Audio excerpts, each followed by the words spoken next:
कौन ब्रह्मा का पिता है, कौन विष्णु की मां, शंकर का दादा कौन है, हमको दे बता। ये जानने के लिए कृपया सुनिए। जगत गुरु तत्वदर्शी संत रामपाल जी महाराज के अमृत वचन सर्व पवित्र धर्मों के पवित्र शास्त्रों के आधार पर। एक तो ये कंसेप्ट क्लियर हो गया कि नानक साहिब जी के गुरु जी थे, और भी कंसेप्ट क्लियर कराते हैं। ये है प्राण संगली नानक साहिब जी के कर कमलों से लिखी है, ये यहां से छपी है, यहां से देखिएगा। श्री ये है प्राण संगली सटीपन प्रथम भाग, श्री गुरु नानक साहिब विरचित प्राणों का अपूर्व कवच, जो सुर शब्द योग साधनमयी अमोघ तारों से रचा हुआ है। प्रकाशक हैं Belvedere printing works 56A 13 Motilal अब्लिक 13 मोतीलाल नेहरू रोड इलाहाबाद से। और इसके संपादक कौन हैं? सटीपन उल्थाकार, यानी इसका अनुवाद करता संपूर्ण सिंह तरन पंजाब से। इसमें स्पष्ट किया है अनुवादकर्ता ने। नोट, एडिटर संत बानी पुस्तक वाला, वास्तव में यह पुस्तक असल ग्रंथ की ज्यों की त्यों नकल है। नकल देवनागरी अक्षरों में है, उसका उल्था या तर्जमा नहीं है। जो की त्यों है, उसका कोई उल्था नहीं है इसमें। अब इसके जीवन चरित्र में नानक साहिब जी का जीवन चरित्र लिखा इस महापुरुष ने। इस पुस्तक के 15 पृष्ठ पे स्पष्ट किया है। संवत 1554 में गुरुजी एक दिन नियमानुसार पहर रात कर रहे सेवक के साथ बेई नदी पर स्नान को गए, तो वहां एक साधु से भेंट हुई, जिसने चेताया कि बाबा नानक जी तुम किस काम के लिए इस संसार में भेजे गए हो, तुम्हारे लिए सच्चे दरबार से क्या आज्ञा है और क्या कर रहे हो। इस पर गुरुजी उस साधु के साथ बेई नदी में घुसकर 3 दिन तक गुप्त रहे। और ये कंसेप्ट इन्होंने क्लियर कर ही दिया है कि मुझे जिंदा महात्मा के रूप में वो संत मिले, और यही परमात्मा पूर्ण ब्रह्म सतपुरुष है। ये जिंदा महात्मा के रूप में आकर के उन महापुरुषों को मिलते हैं, अच्छी आत्माओं को, ये वेद गवाही देते हैं। और इसी तरह जिंदा महात्मा के रूप में किस किस को मिले? आदरणीय धर्मदास साहिब जी को मथुरा में मिले,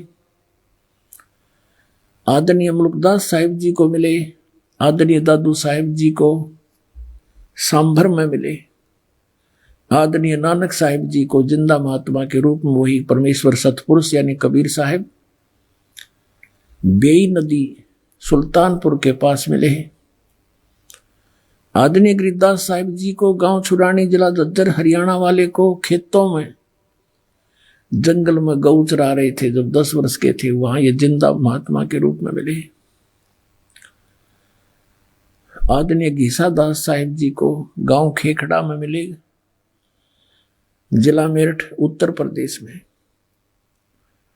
तो पुण्यात्माओं, इतने प्रमाण हैं। और उन महापुरुषों ने यानी आदरणीय गरीबदास साहिब जी ने कहा कि हम सुल्तानी नानक तारे दादू को उपदेश दिया, उज्जात दुलाहा भेद नहीं पाया, काशी माए कबीर हुआ। तो ये कंसेप्ट क्लियर हो गया कि श्री नानक देव जी के गुरु जी थे और बाबा जिंदा थे। हम इस बात को यहीं तक सीमित रखते हैं कि उनके गुरुजी थे, कोई बाबा जिंदा थे, और वो पूर्ण परमात्मा के ने उस करतार ने उनको मिलाया। वो स्वयं कहते हैं कि करतार ने मुझे इतना बड़ा गुरु मिलाया है। और यही गरीबदास साहिब जी कहते हैं, अनंत कोट ब्रह्मांड का एक रति नहीं भारे, सतगुरु पुरुष कबीर हैं ये कुल के सिरजनहारे। तो इससे सिद्ध हो गया कि इन महापुरुषों के गुरुजी थे जिनको मोक्ष प्राप्त हुआ। अब प्रसंग आता है कि क्या कबीर साहिब जी के भी गुरुजी थे? यस, कबीर साहब पूर्ण परमात्मा हैं, असंग ब्रह्मांड के स्वामी हैं, और इनको गुरु जी की कोई आवश्यकता नहीं थी। लेकिन इन्होंने गुरु इसलिए बनाना अनिवार्य समझा कि आने वाले समय में काल का दाव लग जाएगा, और ये कहा करेंगे काल के दूत संत, क्या कबीर जी ने कौन सा गुरु बनाया था? हमारे परम धनी ने भी ना बनाया।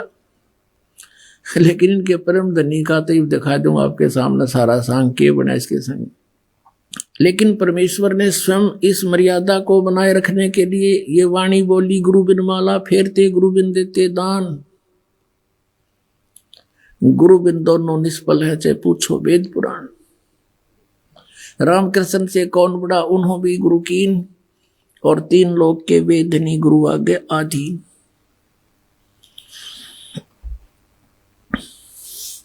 अपने आत्माओं, ये पवित्र कबीर सागर है, इसमें थोड़ा सा और आपको दिखा देते हैं कि नानक साहिब जी को कौन गुरु मिले थे। और इस बात को नानक साहिब जी स्वीकार करते हैं कि मुझे जिंदा महात्मा के रूप में परमात्मा मिले थे, गुरु जी मिले थे। ये पवित्र कबीर सागर इतना ही मान्य और आदरणीय है जितना श्री गुरु ग्रंथ साहिब और श्री गुरु ग्रंथ साहिब से पहले का है, क्योंकि परमात्मा सन 1398 से सन 1518 तक लीला करते हुए इस भारतवर्ष की पृथ्वी पर रहे। तो धर्मदास जी ने ये लिपिबद्ध किया था। जैसे भाई बालाजी ने सारी वार्ता नोट करके जन्म साखी में लिखवा दी, इसी प्रकार धर्मदास जी की जो वार्ता परमात्मा से हुई उन्होंने जो की तो लिपिबद्ध कर दी। ये देखिएगा, ये है कबीर सागर, कबीर पंथी भारत पथिक, स्वामी युगलानंद बिहारी द्वारा पुरस्कृत, मुद्रक एवं प्रकाशक है खेमरा श्री कृष्णदास, अध्यक्ष वेंकटेश्वर प्रेस, खेमरा श्री कृष्ण मार्ग, मुंबई। इसमें एक अध्याय है, ये देखिएगा, सवसम वेद। एक अध्याय है सवसम वेद बोध, और इसमें 158 पृष्ठ पर हम पढ़ेंगे। इसमें अलग अलग खंड हैं। ये बोध सागर खंड है, इसका अध्याय है सवसम वेद। अथ नानक साह जी की कथा चौपाई के माध्यम से। नानक साह कीन तप भारी, बहुविध भय ज्ञान अधिकारी। के नानक साह कीन तप भारी, पिछले जन्म जन्मांतरों में बहुत ही साधनाएं की, और सब विधि भय ज्ञान अधिकारी, तब ये ज्ञान के अधिकारी बने थे। इसलिए मुक्ति भावता को लख पाया, तापर सतगुरु की नींद आया। जिंदा रूप धर्यो तब साई, प्रभु पंजाब देश चल आई। अनहद बानी कियो पुकारा, सुन के नानक दर्श निहारा। सुन के अमर लोक की बानी, जान पड़े निज समर्थ ज्ञानी। आवा पुरुष महागुरु ज्ञानी, अमर लोक की सुनी न बानी। जब नानक साहिब जी की और परमात्मा कबीर जी की जो जिंदा महात्मा के रूप में थे, उनकी जो वार्ता हुई, तो नानक साहब ने कहा कि जो आप कथा सुना रहे हो ये मैंने कभी नहीं सुनी। अर्ध सुनो प्रभु जिंदा स्वामी, कहाँ अमर लोक रहे निज धामी। अर्ध सुनो प्रभु जिंदा स्वामी, कहो न कही अमर निजबानी। धन कबीर परम गुरु ज्ञानी, धन कबीर परम गुरु ज्ञानी। सब पीरा के पीर, कोई न पावे तुमरो भेदा। खोज थके ब्रह्मा चौवेदा, जब नानक बहुते तप कीना। निरंकार बहुते दिन चीन्या, इस निरंकार से पुरुष निनारा। अदर दीपता की टकसारा, कबीर परमेश्वर ने बताया कि जिस निरंकार की आप पूजा करते हो, काल की, विष्णु की, विष्णु रूप में वो प्रकट होता है। कहते हैं इससे वो परमात्मा भिन्न है। निरंकार से पुरुष निनारा, अजरदीप ताकी टकसारा। अजरदीप उस अमर लोक के अंदर वो परमात्मा रहता है। पुरुष विछो हुआ तब जबते, काल कठिन मगरो क्यों तबते। कहते हैं परमात्मा कि जब से आप परमात्मा से बिछुड़कर आए हो, तब से तुम्हें इस काल ने रोक रखा है। आपने बड़ी भक्ति भी की। देखो, इत तब सरस भक्ति नहीं होई, क्योंकि परम पुरुष ना बैठो कोई। जब से हम ते बिछुड़े भाई, 60,000 जन्म तुम पाई। अब क्लियर कर दिया परमात्मा ने कि जब से हम ते बिछड़े भाई, जब ते यानी जिस समय से तुम हमसे बिछुड़कर काल के लोक में आए हो, 60,000 जन्म यहाँ तुम पाई। अच्छे जन्म 60,000 तो आपके हो लिए। दर दर जन्म भक्ति भल कीना, फिर काल चक्कर निरंजन दीना। कहते तुमने मनुष्य जीवन पा के और बहुत भक्ति करी, और फिर भी काल इस निरंजन ने तुम्हें इस जन्म मरण के चक्कर में डाले रखा। गहो मम शब्द तो उतरो पारा, बिन सत शब्द लह यम द्वारा। गहो मम शब्द, मुझसे उपदेश लो तो पार हो जाओगे, और बिना सत शब्द, इस सतनाम कहो, सत शब्द कहो, सच्चा नाम कहो, इसके बिना तुम यम के द्वार काल के मुंह में जाओगे। फिर क्या बताते हैं, तुम जैसे अच्छे पुण्यात्मा भी जब यहाँ चक्कर काट रहे हैं तो और जीव के पार बसाओगी। तुम बड़ भक्त भवसागर आवा, और जीव कोई कौन चलावा। और जीव की के चालेगी जब आप जैसे इतने बड़े भक्त भी यहाँ भवसागर में जन्म मरण के चक्कर में हो। निरंकार सब सृष्टि भुलावा, तुम करी भक्ति तो लौट क्यों आवा। इस काल ने, निरंकार ने सब सृष्टि को मूर्ख बना रखा है, बुला रखा है, भ्रमित कर रखा है। और तुमने अच्छी भक्ति करी थी तो आप वापस क्यों आ गए। फिर नानक साहब जी कहते हैं, धन पुरुष तुम यह पद भाखी, यह पद अमर गुप्त कह राखी। जब लग यम तुमको नहीं, ये गलत लिखा है, जब लोग हम तुमको नहीं पावा, अमर अपार भरम फैलावा। अगम अपार भरम फैलावा। कहो गोसाई हम ते ज्ञाना, परम पुरुष हम तुमको जाना। धन जिंदा प्रभु पुरुष पुराना, बिरले जन तुमको पहचाना। जिंदा वचन, बहे दयाल पुरुष गुरु ज्ञानी, गहो पान परवाना बाणी। अब मंत्र दिया नानक साहिब जी को परमेश्वर कबीर जी ने जिंदा रूप में। भली बही तुम हमको पावा, सकलो पंथ काल को धावा। होय होय, कबीर परमेश्वर जी कह रहे हैं जिंदा महात्मा के रूप में नानक साहिब जी को कि भली बही तुम हमको पावा, आपने मुझे पा लिया। भली हुई, अच्छा हुआ आपके लिए। और सभी पंथ काल की पूजा पर लगे हुए हैं। ध्यावा माने ध्यान लगा रहे हैं। तुम इनसे अब बहे निनारा, फिर जन्म ना हो तुम्हारा। अब तुम इन सब से अलग हो गए हो मेरा नाम लेके, अब तुम्हारा पुनर्जन्म नहीं होगा। बलि सुरत तुम हमको चीन्या, अमर मंत्र हम तुमको दीन्या।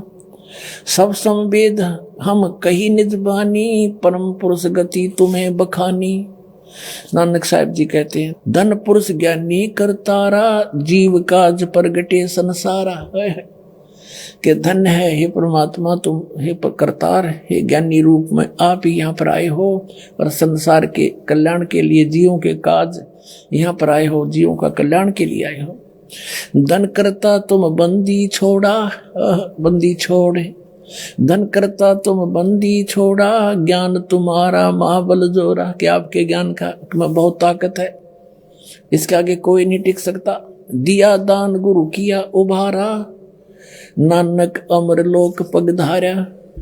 अब इससे ये कंसेप्ट क्लियर हो गया कि श्री नानक जी को जो जिंदा महात्मा रूप में गुरु मिले थे, वो कबीर परमेश्वर जी थे, काशी वाले धानक थे। उसके विषय में नानक साहब ने कहा है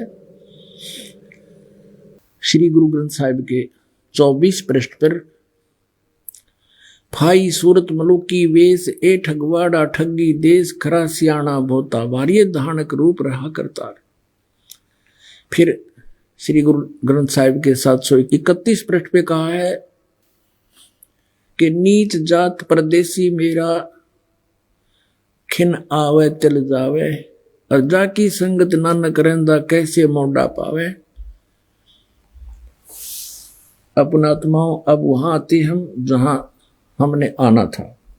अब हम आपको दिखाते हैं उस परम धनी को जिसको गुरु की आवश्यकता नहीं मानी गई कि ये पूर्ण धनी था, इनको गुरु की कोई आवश्यकता नहीं थी। और उसकी के दुर्गति हुई फिर पांचों नाम काल के। अब देखिएगा वही जीवन चरित्र हजूर स्वामी जी महाराज का, शिवदयाल जी यानी राधा स्वामी के पंथ के प्रवर्तक का। इसके लेखक हैं लाला प्रताप सिंह सेठ उर्फ चाचा जी साहेब, यानी इनके छोटे भाई थे श्री शिवदयाल जी के। ये यहां से छपा है। और कौन इसके मुद्रक कौन है?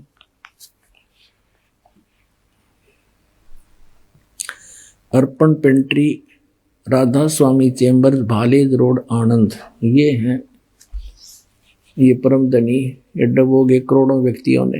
ये भगवान मनमुखी साधना करके इनको परम पुरुष पूर्ण धनी हजूर स्वामी जी महाराज कहते हैं। और इनके विषय में आपने प्रश्न नंबर 28 पर पढ़ लिया। स्वामी जी महाराज का कोई गुरु नहीं था और न किसी से उन्होंने परमार्थ का उपदेश लिया। तो फिर केवड़ा भट्ठा बैठना था, इसका भूत तो बनना ही था ये। फिर अब 78 पृष्ठ पर 71 नंबर ये वचन है इनका। अब बुक्की जी का, जो कि शिवो जी की छोटी बहन थी, थोड़ा सा हाल लिखा जाता है। यह शिवो जी के कुछ अरसे बाद स्वामी जी महाराज के चरणों में आई थी। जब इन्होंने कुछ दिन सत्संग किया, वचन स्वामी जी महाराज के सुने और वे वचन हृदय में समा गए। तब इनके प्रेम की हालत अजीब थी कि जब स्वामी जी महाराज वचन अर्थ या अर्थ पोथियों का करते, तब इनकी आंखें सुर्ख अंगारा सी हो जाती थी, आंसू बराबर टपकते रहते थे और बहुत देर तक यानी घंटों उन वचनों का नशा बना रहता था। इस बुक्की में पहले भी भूत थे, इस बुक्की में पहले भी भूत प्रवेश थे। और जैसे गुरु नानक साहिब जी की वाणी, ये महापुरुष की वाणी को पढ़ रहे थे, उनको उन भूतों को भी जी आनंद आता है कि वो भी तो प्राणी है, जीव है। भूत योनि में भी तो एक मनुष्य योनि ही है। भूत योनि जो है उनको स्थूल शरीर नहीं होता, सूक्ष्म शरीर होता है। तो वो अब पछताते हैं कि हमारा तो नाश हो गया। अब वो रो रहे हैं बुक्की में बैठ के, अन्यों को बेहोश हो जाती, अंगारा सी आंख हो जाती। ये भक्ति के लक्षण है। अंगारा सी तो भूत जिसमें हो उसकी याद दिखा दूं। कितने भक्त जो पहली बार आते हैं, जिनमें प्रेत होते हैं, उनकी क्या दशा होती है। फिर परमात्मा उनको यहाँ से कह देते हैं जाओ भाई तुम भक्ति करो, तुम्हारा भी कल्याण हो जाएगा, मनुष्य जीवन पा जाओगे। तो भूत भाग जाते हैं, बुद्धिमान जो होते हैं। तो इसमें पहले भी भूत थे। अब देखो फिर क्या हुआ। अब देख स्वामी जी महाराज कथा से फुर्सत पाकर हुक्का पीते थे। कबीर परमात्मा जी कहते हैं अमल आहारी आत्मा कदे न पावे पार, भांग तमाखू छोतरा आफू और शराब, कह कबीर कैसे हो बंदगी ये तय करे खराब। अरे ये हुक्का पाड़े, बता आप भूत बनना था, नाम पांचों काल के जाप करे। अब देखो कथा से फुर्सत पाकर हुक्का पीते थे स्वामी जी महाराज, या अभ्यास का रस लेते थे। अभ्यास टट्टू का लिया था, बता इसने सतनाम का बेरा ना सतलोक का बेरा नहीं, सतपुरुष क्या सतनाम के है, पांचों नाम काल के जाप करें, हठ योग करें। इसमें ये किसी संत ने किया नहीं। अब देखो अभ्यास का रस लेते थे या कथा कहने बैठते थे तो बुक्की जी महाराज के चरणों का अंगूठा मुंह में रखे हुए घंटों चरणामृत रस लेती रहती थी। और जब कोई मत्था टेकने के वास्ते हटाना चाहता तो वे चरण नहीं छोड़ना चाहती थी, तब मत्था टेकने वाले से कह दिया जाता था कि तुम दूसरे चरण पर मत्था टेक लो, इस प्यासी को मत हटाओ। हम ये राधा स्वामी वाले एक और बात कहा करते पहले कि तुम्हारे गुरुजी तो चरण छुआते हैं, और पूरे गुरु की यह पहचान होती है कि वो चरण नहीं छुआता, क्योंकि उन बच्चों ने इनके वो गुरुजी 1 किलोमीटर दूर से देखे हैं, ऊपर स्टेज पर बैठे। तो ये सोचते थे कभी ऐसा हुआ ही नहीं होगा। तो अब ये इनके परम धनी भी चरण छुआया करते, अंडरस्टूड हो गए थे। आगे देखो, वह बयान किया करती थी कि मुझे ऐसा रस आता जैसे कोई दूध पीता हो। इनके भजन का ये हाल था कि 8 घंटे 9 घंटे रोज भजन किया करती थी। बेहोश पड़ जाती थी या पड़ी रहती थी, भजन किया कराती। बता भजन क्या का करे, वो काल के 500 नामा का, वो कोई भजन करण के है ही नहीं, और बेहोश होकर गिर जाती थी। ये देखिएगा, इनको स्वामी जी महाराज के दर्शनों का पूरा आधार हो गया था। अब दर्शन के सामने बैठा रहे, बताओ दर्शन के रह गए फिर अलग से। वो तो सामने बैठे हैं, उसको अंदर देख ले चाहे बाहर देख ले, उसका क्या लाभ होगा बताओ। देखो, और सूरत भी ऊंचे देश में पहुंचती थी। इन नैना बेराव देश के है, सतनाम खान का है, पीने का है। वो सतनाम सतपुरुष है, सतनाम सचखंड है, सतनाम सतलोक है, सतपुरुष सार शब्द, ये सतनाम को ही बताते हैं। तो ऊंचा देश कहाँ जाएंगे ये। अब देखो, जब स्वामी जी महाराज अंतर ध्यान हुए, यानी उनकी मृत्यु हुई स्वामी जी महाराज की, तब बुक्की जी की यह कैफियत हुई कि दिन रात बेहोश पड़ी रहती थी, और 2-2 दिन तक हाजत जरूरी को भी रफा करने नहीं जाती थी, फ्रेश होने नहीं जाती थी, और सूरत स्वामी जी महाराज के चरणों में लगी रहती थी। अब 80 पृष्ठ पर हम पढ़ रहे हैं। करीब 1.5 महीने तक यही हाल रहा। सबको खौफ हुआ कि शायद इनकी देह छूट जावे। तब स्वामी जी महाराज ने इनको दर्शन दिए और फरमाया कि जिस तरह तुम सेवा पेशतर किया करती थी उसी तरह से करो। और फिर उसी रोज से बुक्की जी भोग भी तैयार करती थी, और मेरी पन्नी गली के मकान पर पहले दस्तूर के माफिक पलंग बिछाती और हुक्का भरती थी। अब उसके बुक्की में आ गया भूत बढ़ गए। वह पलंग अभी तक बिछा रहता है। गरज की जिस तरह पेशतर सेवा किया करती थी, यानी जब स्वामी जी जिया करती हुए थे तब उसको हुक्का भर के रोटी खिला के हुक्का भर के दिया करती थी, वो पिया करता था। उसी तरह से कुल काम करने लगी, और स्वामी जी महाराज उनको ध्यान के समय में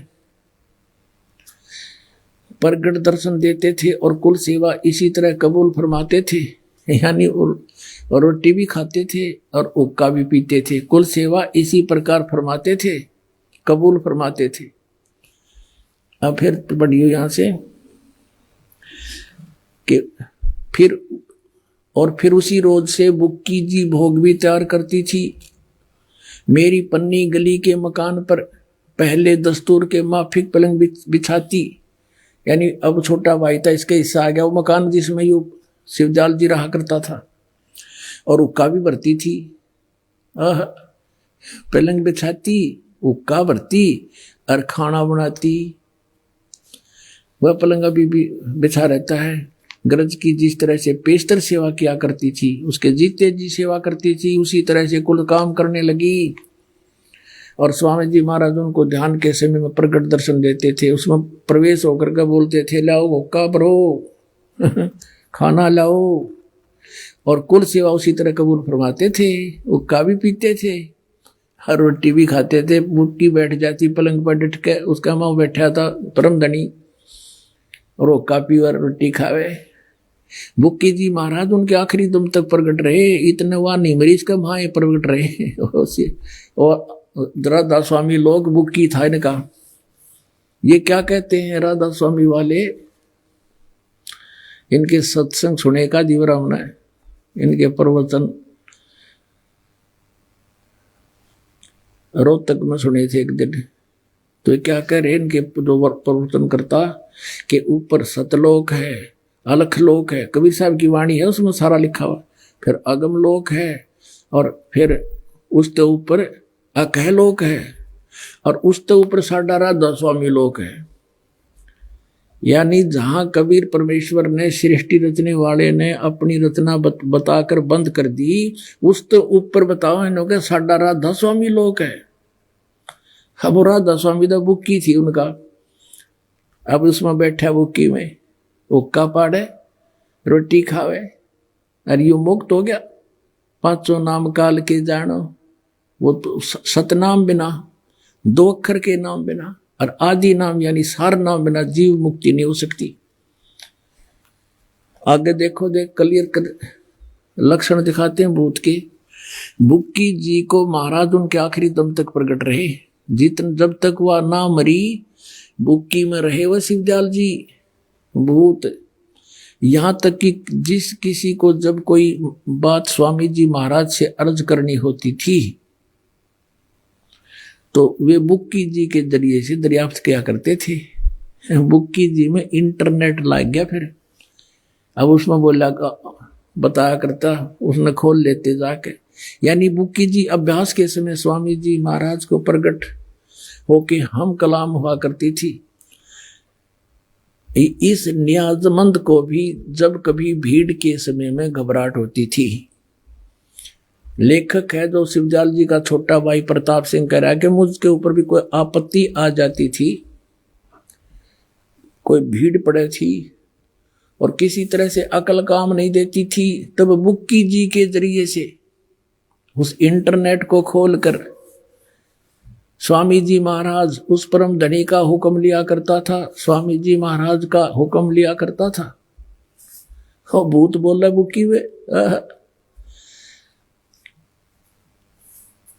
और जैसा हुक्म होता था उसी के मुआफिक बंदा कारबंद होता था।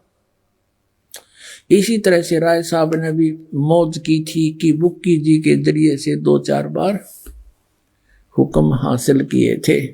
अपनात्माओं, एक भक्त ने कथा सुनाई, अपने दुख बताया कि मेरा चाचा राधा स्वामी पंथ से जुड़ा हुआ था, 20-25 वर्ष उसने व्यास से नाम ले रखा था,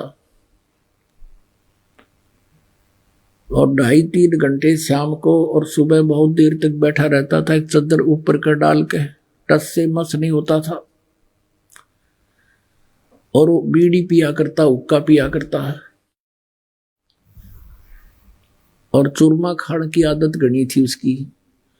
उसकी मृत्यु होगी, फिर वो अपनी पुत्रवधू में आकर प्रवेश हो गया और वह बेहोश होकर गिर जाती। काफी देर तक काम करे नहीं, बेचारी पड़ी रहे। फिर वो लगा बोलने कि मैं तुम्हारा चाचा हूं और मेरे लिए चूरमा बनाओ। अब चूरमा बना दिया, वो खा के न बोला बीड़ी लाओ। अब वो उसमें बोल रहा उसका पुत्र वधू में, अब बीड़ी दे दी लगा के। पहले वो पिया नहीं करती बीड़ी, फिर बीड़ी पीवे कि वो चाचा बैठा भीतर भूत वो पीवे। और उसने बताया कि कई बार वो ऐसी कुछ बातें भी बता देता था कि जिससे छोटा मोटा हमें भौतिक लाभ भी हुआ, लेकिन वो पुत्रवधू कोई काम नहीं कर सके थी। सारा दिन उसको वो ये तो पड़ा रहता, फिर बीड़ी पीता रहता, उठते कहता चूरमा बनाओ। कई जगह झाड़े झूड़े भी लगवाए, कई इधर उधर भी घूमे, सारी झाड़ फूंक करवा ली, कोई फर्क नहीं पड़ा। फिर यहाँ परमेश्वर के का नाम लिया, कबीर परमेश्वर जी की कृपा से आप जी के का उपदेश लिया। उसके बाद वो चाचा तो पीछा छूटा, राधा स्वामी वाले थे। अब वह ठीक काम कर रहे है, बढ़िया अपनी भक्ति कर रही है। तो यही दशा थी पुण्यात्माओं इस शिवदयाल की। ये 500 नाम काल के कोई गुरु नहीं था इनका, और करोड़ों जीवों को डबोगा चला गया। इसको परम धनी मानकर ये बूढ़ी आत्मा अपना जीवन नष्ट कर रही है। अपना आत्मा उस समय आ गया है। धर्मदास जी ने कहा था कि हे परमेश्वर, अब हमने आपका ज्ञान हो गया, और ये भी पता लग गया हम काल के जाल में फंसे दाता, हमारा तो आपने कल्याण कर दिया। ये तीनों मंत्र दे दिए। प्रथम मंत्र, ये 3 बार में दान करने होते हैं। ये नाम पहले से ही कबीर सागर में भी लिखे हैं, और ये दास पहले से ही परमात्मा का आदेश था। कबीर सागर तो दास जी ने बहुत बाद में देखा है, तो पहले से ही हम ऐसे नाम देते रहे। ये 3 बार में नाम देना होता है। तो तब कहा कि हे परमात्मा, आपने तो हमें सभी मंत्र दे दिए जो मोक्षदायक है, लेकिन ये आपके बच्चे, ये कब पार होंगे मेरे दाता? हे भगवान, बहुत बुरा हाल यहाँ पर, तो मेहर करो मेरे मालिक। तब परमेश्वर ने कहा कि जब 5505 कलयुग बीत जाएगा, तब हम जाएंगे वहां पर। उस समय ये काल अपने सभी पंथ चला करके फाइनल कर लेगा। इस काल के सभी पंथ चल चुके होंगे, तब हम प्रगट होंगे गरीबदास वाले पंथ में। थोड़ी सी आपको फिर हिंट दिखाते हैं, क्योंकि ये एक अनमोल खजाना हमें मिल गया। अब कबीर सागर आपको फिर दिखाते हैं, पवित्र कबीर सागर कि कबीर परमात्मा ने कहा था, ये काल ने कहा था कि 12 पंथ चलाऊंगा और नाम लेंगे कबीर साहब का, 5 सभी मेरे मुख में आ जाएंगे। 12 पंथ करूं मैं साजा, नाम तुम्हारा ले करूं आवाजा, और 12 पंथ नाम जो ले ही, ये सब हमरे मुख आन समोही। तो वो 12 पंथ और अनेक पंथ चलाऊं। 12 पंथ तो ये गरीबदास जी के पंथ तक है कबीर नाम से, और अनेक पंथ चलाऊं या विद जीवों को भरमाऊं। अनेक पंथों में, काल के पंथों में ये है राधा स्वामी पंथ, जय गुरुदेव पंथ, सच्चा सौदा सरसा और जगमाल वाली वाला पंथ, जिसको धन धन सतगुरु बोलो। इन्होंने चतुरता कर दी। किसी ने टोक दिया कि तुम तो 5 ये काल के नाम जाप करते हो, ज्योत निरंजन ओंकार ओंकार, ये सब सतनाम आदि। इन्होंने सोची हम ऐसे नाम रख दें कि कोई ये कहे ना कि तुम काल के नाम जाप करते हो। अकाल मूर्त, शब्द स्वरूपी राम, सतपुरुष, ये 3 नाम कर दिए स्वरूप। और किसी संत के इतिहास में नहीं इन नामों से जाप पार हुआ हो।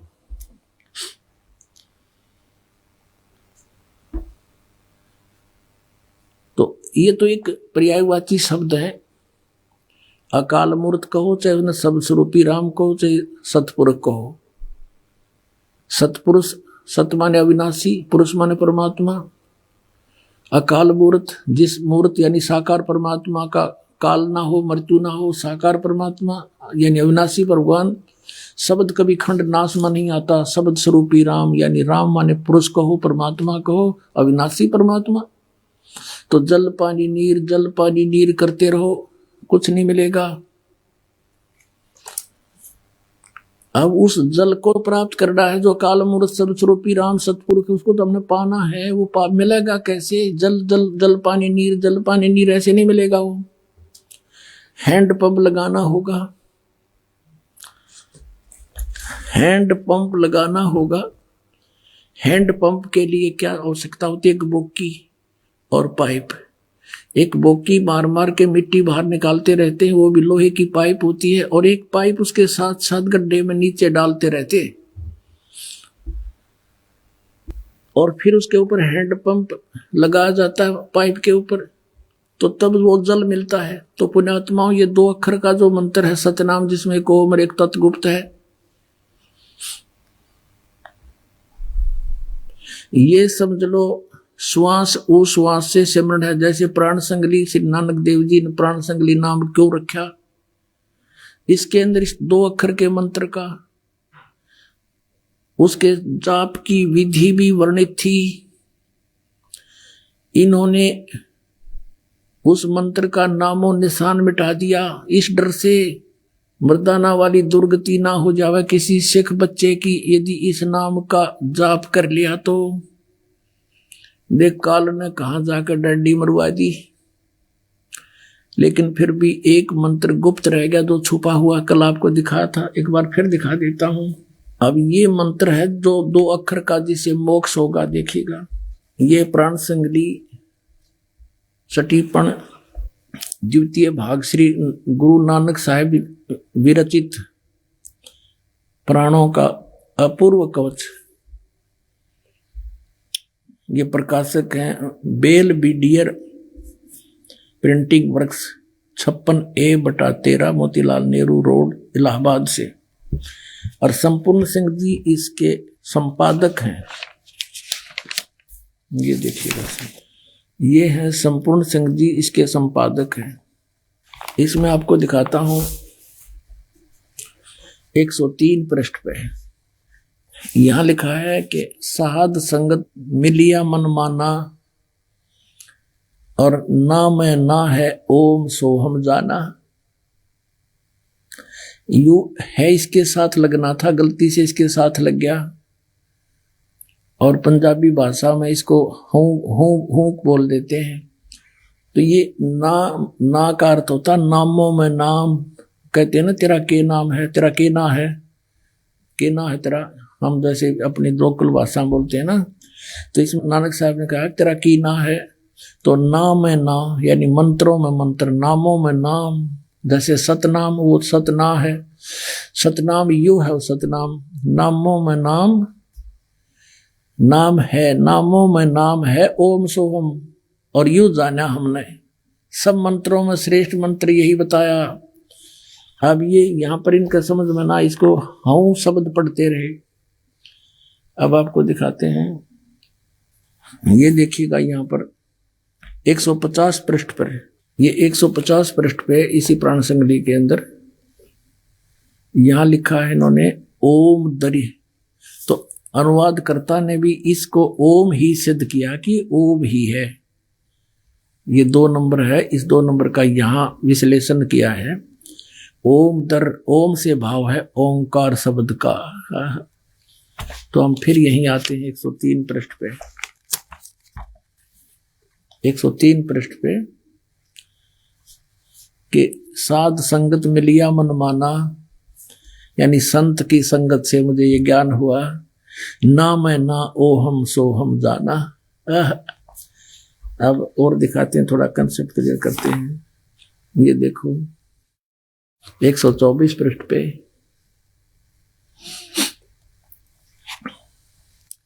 अब ना गुरु शब्द न भेदिए, क्यों सो है गुरु द्वार। जब तक नाम ना गुरु शब्द न भेदिया, गुरु का जो नाम है, ना माने नाम है इसका अर्थ, क्योंकि इस न तो यहां आ गया। ना गुरु शब्द न भेदिया, गुरु जी का जो नाम वास्तविक नाम है, उस शब्द का यदि आपको पता नहीं चला तो क्यों सो है गुरुद्वार। बाकी तो नए शब्द है, नए। और ना गुरु शब्द ने भेदिया, या नाम शब्द है। अंडरस्टूड। अच्छा, और दिखाते हैं आपको।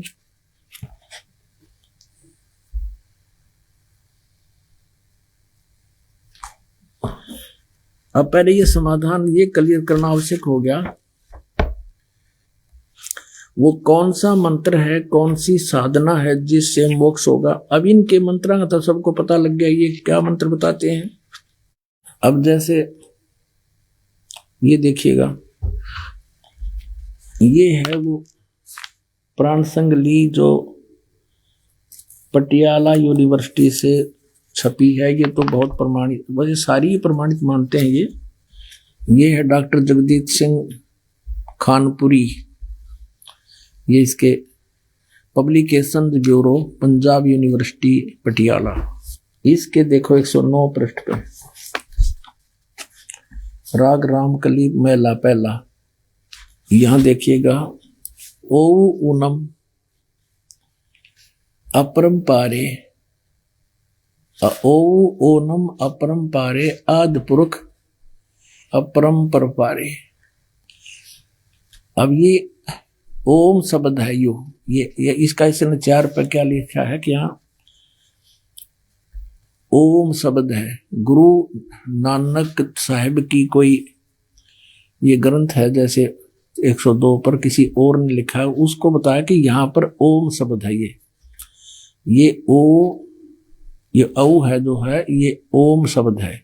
और ओनम, ये ओनम कहो चाहे ओम कहो, ओनम ओम, इसका रह रहकर स्थान स्थान पर वर्णन है। अब कहने का भाव ये है कि हम उस मंत्र के निकट पहुंचने की चेष्टा करते हैं कि जिससे मोक्ष होगा। नानक साहिब जी कौन सा मंत्र जाप करते थे, थोड़ा सा हिंट देंगे आपको।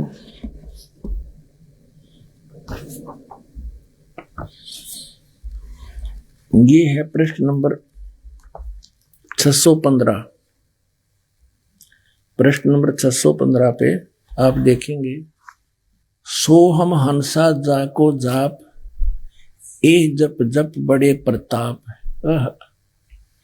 सोहम हंसा जप जप हु बिमाला, तहां रचिया जहां केवल बाला।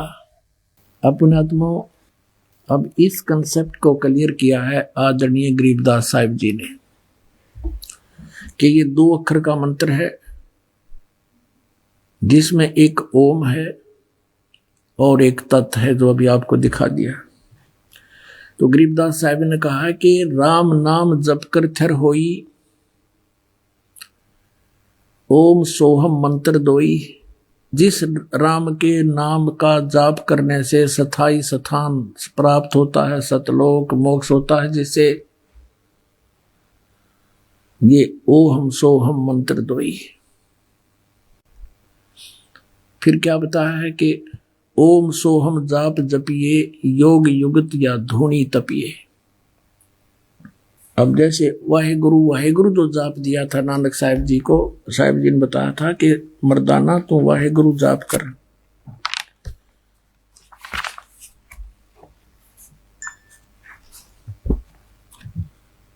तो उस वाहेगुरु से क्या लाभ होना था आपको दिखाते हैं।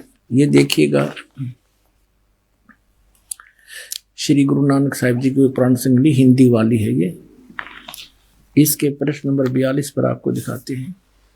ये प्रश्न नंबर 42 है, प्राण संगली भाग दूसरा। अब क्या कहते हैं,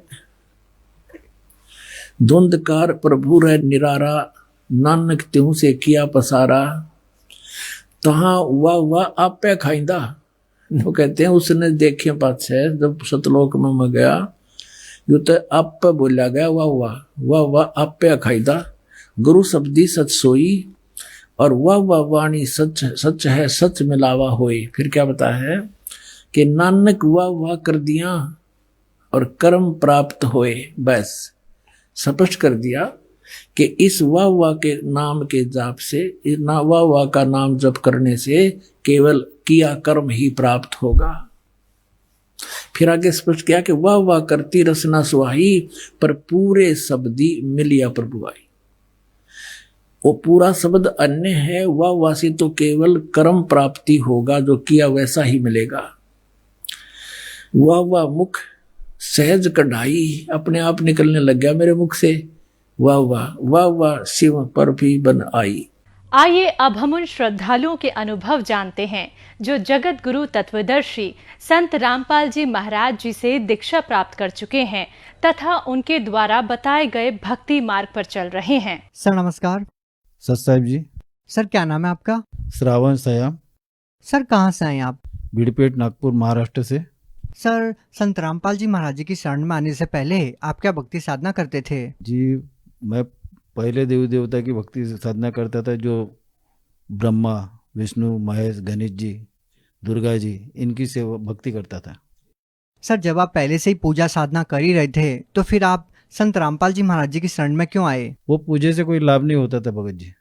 क्या लाभ चाहते थे आप? लाभ तो कम से कम जो हमारे यहाँ सब बीमार रहते थे, जितनी भक्ति ज़्यादा करते थे उतने ही एक बीमार, दूसरा बीमार, तीसरा बीमार, मैं भी बीमार, पिताजी बीमार। क्या बीमारी थी आपको? ये बुखार आना और कुछ बाहर भीतर का जो जादू टोना वाला वो भी प्रकार बहुत चलता था हमारे इधर। आपको संत रामपाल जी महाराज जी के बारे में कैसे पता लगा? एक संत रामपाल जी के शिष्य ने मुझे एक ज्ञान गंगा किताब दी, तो मैं वो किताब पढ़ी, उसमें पूरा सारा देखा, एक बार नहीं 2 बार पढ़ा। फिर वो सृष्टि रचना मुझे समझ में आ गई। उसके बाद मैं कुछ मेरे प्रश्न भी थे कि भाई गजानन महाराज जी है तो वो तो कभी ये बताते नहीं कि ये छोड़ो वो छोड़ो, साईं बाबा है उन्होंने कभी बताया नहीं। तो मैंने फिर तत्वदर्शी संत रामपाल जी महाराज जी का सत्संग देखना चालू किया। उसमें साईं बाबा का एक चैप्टर गुरु जी बता रहे थे, संत रामपाल जी महाराज सत्संग में बता रहे थे कि एक साईं नाम का संत हुआ, वो फिर साईं बाबा कहलाया। तो उन्होंने तो पानी पे दिए लगाए। तो मैं गौर से सुन रहा था, तो मैंने बोला पानी पे तो दिए लगाए थे, तो और गौर से सुन रहा था। तो गुरु जी अपने रामपाल जी महाराज ने, संत रामपाल जी महाराज ने बताया साईं बाबा ने जो दिए लगाए 1 साल लगाए, उसके बाद तो बहुत साल जिंदे रहे, फिर दूसरे साल नहीं लगाए, तीसरे साल नहीं लगाए। अगर वो परमात्मा होते तो उनके दिए आज तक के चालू होते, हर साल लगाते। फिर उन्हें समझा के भी बताया संत रामपाल जी महाराज ने कि ये जो है, ये जो चमत्कार है, ये चमत्कार सिद्धि के भरोसे पे साईं बाबा ने बताया। तो हम ये जादू टोना में ज़्यादा घूमते थे, हमारे घर में ही होता था, तो इसकी वजह से मेरे को भी थोड़ा सा नॉलेज आ गया था उनका। अरे मैंने बोला ये तो जादू जंतर वाला ही खेल है, सिद्धि प्राप्त करना बोले तो जादू जंतर वाला ही खेल है ना। तब मेरा कंप्यूटर जला और उसी वक्त मैंने दूसरे दिन तैयारी किया हरियाणा जाने की। सर, संत रामपाल जी महाराज जी से नाम दीक्षा लेने से पहले आप साईं बाबा से बहुत ज़्यादा प्रभावित थे, और जब आपको ये बाद में पता लगा कि ये जो रिद्धि सिद्धि है ये हजारों संत मेहनत करते हैं, तो सर आपको क्या लगा कि संत रामपाल जी महाराज जी का जो ज्ञान है, क्या वो वास्तव में ऐसा ज्ञान है जो किसी और संत के पास नहीं है?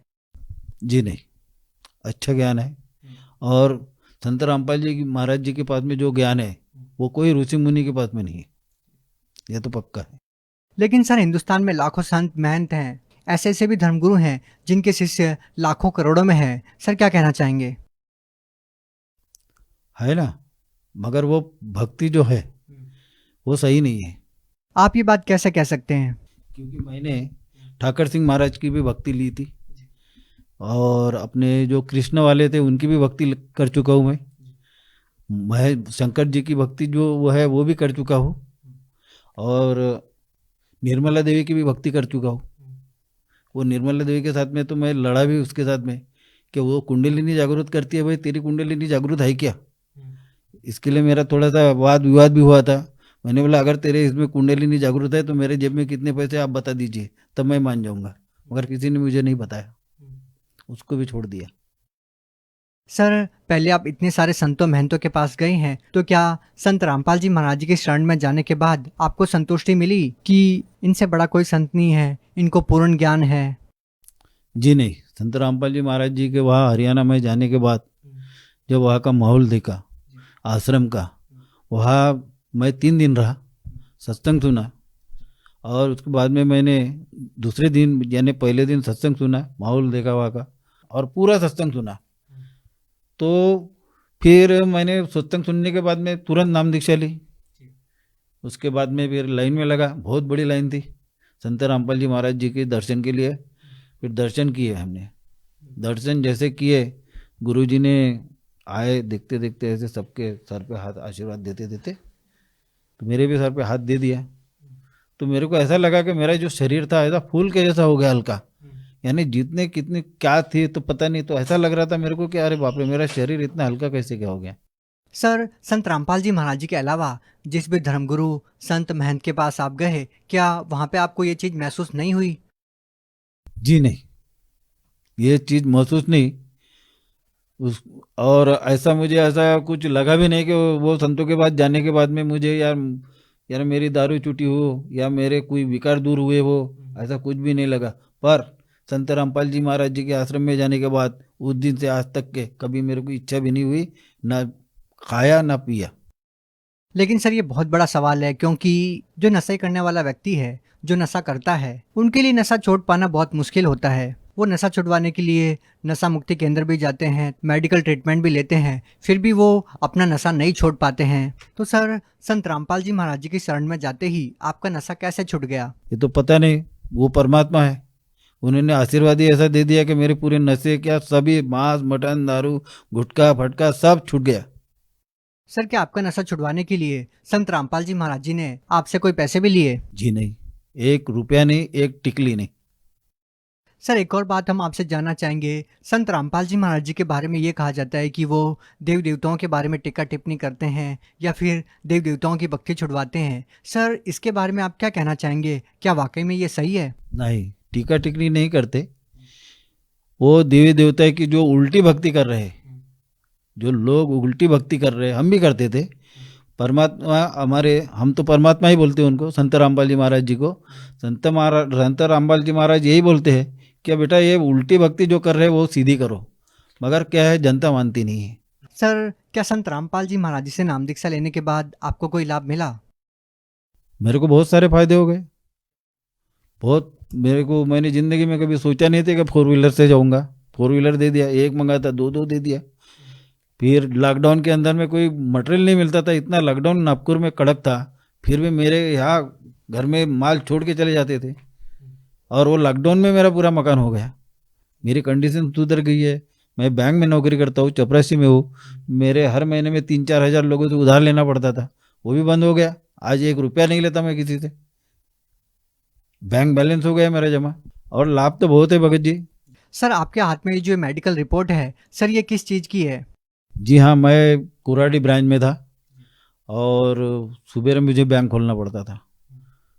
तो मैं बैंक से जब आया, यानी घर से जब निकला तो थोड़ा देर हो गया था, मैं फास्ट निकल गया। निकलने के बाद में एक ऐसा आड़ा आदमी आ गया, तो उससे बचाने के चक्कर में मैं खुद ही गिर गया। और गिरा तो मेरा पैर की जो राइट साइड की जो हड्डी है, 3 हड्डी टूट गई। ये तो पता ही नहीं था, पर जब गिरा तब मेरी गाड़ी कम से कम 20 फीट, 15 से ज़्यादा है, 20 फीट ऐसी गाड़ी सहित मैं सरपटते गया। तो मैं ऐसा नीचे देख रहा था तो ऐसा लग रहा था कि ये रोड कैसे चल रहा है, इतनी स्पीड से गाड़ी जा रही। जब मैंने देखा ऐसा ऊपर, तो मुझे संत रामपाल जी महाराज जी ने ऐसा पूरा गाड़ी के सहित पकड़ के रखा था। तभी मैंने गाड़ी के हाथ छोड़ के बोल दिया, जय हो बंदी छोड़ की। ऐसे में गुरुजी ने हमको साइड में फूल के जैसा रख दिया। आपका मतलब है कि संत रामपाल जी महाराज जी आपको साक्षात दिखाई दिए? जी हाँ, दिखाई दिए, पूरा चेहरा दिखा। वो तो हरियाणा में रहते हैं ना, और आप महाराष्ट्र में हैं। जी महाराष्ट्र में है, तो हमारे साथ में ही रहते गुरुजी। गुरुजी का पूरा चेहरा दिखा, और गुरुजी ने ही पकड़ के रखा था जी, संत रामपाल जी महाराज जी। जी हाँ, विशेष और जो लाभ मिला है, ऐसी तमन्ना थी गुरुजी को। मैंने बोला, सत्संग में सुना था कि मानसरोवर है, मानसरोवर में ऐसा होता है। तो मैंने एक बार ऐसे ही बैठे बैठे विचार किया, मैंने बोला यार सही में होता होगा क्या। तो मैं वो एक दिन बोला ऐसे ही, परमात्मा संत रामपाल जी महाराज जी को हम परमात्मा ही बोलते, मैं बोला परमात्मा मुझे ही अपना मानसरोवर देखना है, मेरी बहुत इच्छा हो रही देखने की। तो बाद में ऐसे बोल के थोड़ा विचार करते रहा कि कैसा होगा क्या होगा। तो फिर रात को मैं सो गया, परमात्मा है चलो बेटा बोले मानसरोवर। तो पहले उन्होंने मुझे ये ब्रह्मांड वगैरह वहाँ से लेके गए। तो ब्रह्मांड के अपने सूरज वगैरह तारे वगैरह बड़े बड़े दिखते थे, उजाला उजाला, उसमें से इतने स्पीड से जा रहे थे हम लोग। ऐसा देखते देखते जा रहा था, मैंने पहली बार देखा। फिर हम गए काल के लोग में, तो काल की आंखें ये बड़ी बड़ी थी, ये बड़ा गोल ऐसा आँख ही एक, ये अपनी छतरी के जैसा, और ऐसे डरावने आंखें थी। और उसका चेहरा भी काला काला ऐसा बैठा था दरवाजे ऐसा बिल्कुल। तो देखते बराबर मैं तो घबरा गया। परमात्मा बोले बेटा डरना नहीं, चलो आगे। संत रामपाल जी महाराज बोले डरना नहीं। फिर आगे निकले। आगे निकलने के बाद में वो काल ने ऐसी मुंडी कर दिया, तो यहाँ पे लात दे के परमात्मा आगे बढ़े, उनके पीछे मैं भी निकल गया। उसके बाद में दरवाज़ा खुल जाता है वो उनके पीछे का। आगे जाने के बाद मानसरोवर लेके गए। तो बेटा बोले आप मानसरोवर देखो, मैं आता हूँ। तो संत रामपाल जी महाराज जी वहाँ से निकल गए, कहाँ गए तो मुझे पता नहीं। फिर मैं खड़ा रहा, वो मानसरोवर को निहारा इधर उधर से। मैंने बोला यहाँ का मानसरोवर इतना समुद्र से भी ज़्यादा बड़ा दिख रहा है। और मैंने बोला बॉम्बे में देखा तो वो समुद्र की ऐसी लाटें आती है, और यहाँ तो पानी शांत है बिल्कुल। मैं ऐसा आँखों से देख रहा था, तो वो अंदर का पूरे फतरे वगैरह दिख रहे थे, पूरा क्लीन दिख रहा था पानी। तो वो ऐसा जाके झाँका, ऐसा झाँकने के बाद में मैंने बोला मालिक तेरी रजा बहुत है, ये ऐसा पानी तो मैंने कभी ज़िंदगी में नहीं देखा। तो उतने देर में एक आत्मा आई, आत्मा सीधी घुसी वो मानसरोवर में, और ऐसा जैसा फटाका, बड़ा फटाका फूटता है ना, ऐसा फड़ से आवाज आया। जैसा भड़ से आवाज आया तो उधर सरोवर दिखता था, सतलोक का कंपाउंड ऐसा दिखता था, कंपाउंड जैसा, और सतलोक ऐसा बाजू में था। फिर वहां से वो ढोल नगाड़े बजने चालू हो गए एकदम। इधर फटाका फूटा तो उधर बजने चालू हो गए। सब जने आए उधर से, मैं देख ही रहा था साइड में होके। जब आए तो वो आत्मा निकली वहां से, नूरी शरीर पूरा, गोरा गोमटा एकदम कोमल शरीर। फिर वो भी आए उधर से और ये भी निकल गए बाहर से। फिर उनको आते बराबर गले वले लगाए, खूब 10-12 लोग थे, और उनको बीच में ले जाके फिर बजाते बजाते लेके गए। हाँ, फिर गुरुजी आए, चलो बेटा बोले, मैं हाथ पकड़ा था एकदम नीचे, बस इतना देखा मैंने। सर, मानसरोवर में आपने जो ये अद्भुत रहस्य देखा और आपने संत रामपाल जी महाराज जी के आशीर्वाद से आपने वो सब देखा, तो सर हम आपसे ये जानना चाहेंगे, आज संत रामपाल जी महाराज जी के प्रति आपकी क्या आस्था है? नहीं, मेरे लिए परमात्मा है, मेरे लिए वो संत नहीं, परमात्मा है जी। सर, संत रामपाल जी महाराज जी की जो वेशभूषा है, उनका जो रहन सहन है, वो काफ़ी सिंपल साधारण है। और हम जब समाज में देखते हैं तो संत जटाधारी होते हैं, भगवा वस्त्र पहनते हैं, मालाएं गले में डाल के रखते हैं। तो जो श्रद्धालु लोग हैं, उन लोगों के लिए संत रामपाल जी महाराज जी को पहचान पाना काफ़ी मुश्किल है। सर, क्या कहना चाहेंगे? सर जी, संतों की पहचान उनके ज्ञान से होती है। बड़ी बड़ी माला लगाने से, डालने से, हाथ भर चंदन लगाने से क्या, वो अभी बहुत सारे संत तो ढोल पीटते और नचते हैं, उससे ऐसी पहचान नहीं होती, उनके ज्ञान से ही पहचान होती है। सर जी, ये अभी जो संत है महाराष्ट्र में बोलो और कहीं देखते हैं अपन, जैसे टीवी पे आते हैं, उनको तो नाम दीक्षा देने का भी अधिकार नहीं है। केवल संत रामपाल जी महाराज जी को ही ये नाम दीक्षा देने का अधिकार है। क्यों?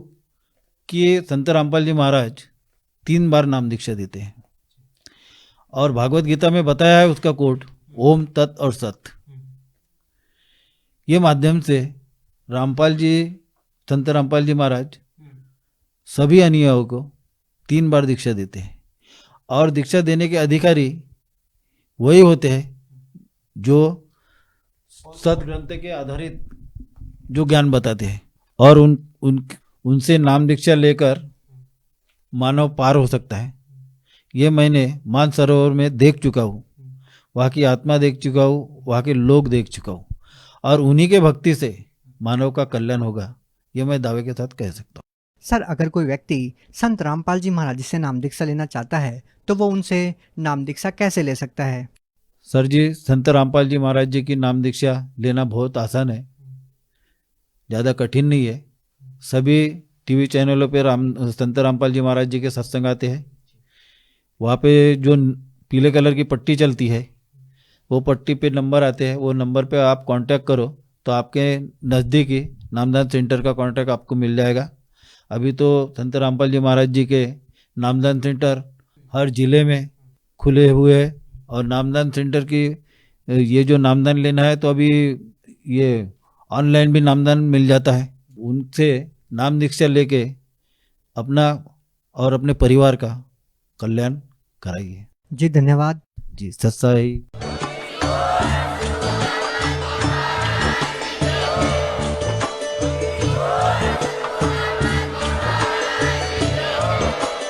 आप सुन रहे थे जगत गुरु तत्वदर्शी संत रामपाल जी महाराज जी के मंगल प्रवचन। अधिक जानकारी के लिए विजिट कीजिए हमारी वेबसाइट www.jagatgururampalji.org। संत रामपाल जी महाराज जी के शुभ आशीर्वाद से पूरे विश्व भर में 500 से भी ज्यादा नाम दीक्षा केंद्र हैं, जिन पर संत रामपाल जी महाराज जी द्वारा ऑनलाइन निशुल्क नाम दीक्षा दी जा रही है। अपने नजदीकी नाम दीक्षा केंद्र का पता करने के लिए संपर्क करें 8222880541।